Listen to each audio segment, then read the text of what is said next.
California is moving toward a future of renewables, but only a few miles off our coast, the past remains clearly in view.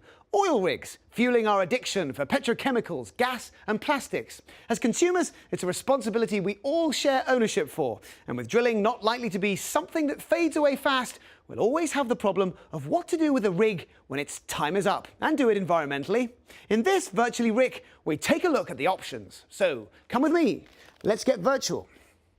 And California has around 27 offshore oil and gas rigs, some less than 3 miles from our beaches. They're largely fixed platforms built on concrete and steel legs, directly rooted into the seabed itself and designed for long-term use, like Platform Holly off the coast of Santa Barbara, which hasn't produced oil since 2015. Now, let's take a closer look at what is called a basic offshore drilling rig, as it's more fancily known. Let's actually dive beneath the surface. Half of the rig is submerged, making an average structure around 200 feet underwater and 200 feet above the surface. Looking at the base, we can see here, as you can, a great many of these rigs are teeming with life, with dozens of fish species like rockfish and lingcod, and thousands of different kinds of invertebrates like mussels, barnacles and scallops. So, what do you do with a rig that's retired? Well, option 1, leave it where it is and provide a skeleton crew to keep it environmentally sound, like Platform Holly.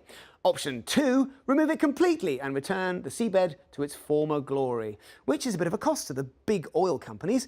The current estimate for completely decommissioning and removing all of the rigs off the coast of California is around $8 billion. Although if you ask me, for an oil company, it's a bit of a drop in the ocean, isn't it? Option 3, the Rigs to Reef initiative. Now, studies have shown that the complex crisscross array of the rig's underwater structure is the perfect habitat for young fishes and other species that settle on it, basically making a man-made reef. So let's look a bit closer about what Rigs to Reef actually means. Well, it can happen in one of 3 ways. First of all, number 1, cutting the rig below the waterline and then leaving it as a vertical structure in place, then placing the top part next to it on the ocean floor. Now, it's tricky because it involves divers using cutters, which of course is dangerous. Or number 2, which is tip the whole thing over and leave it on its side underwater.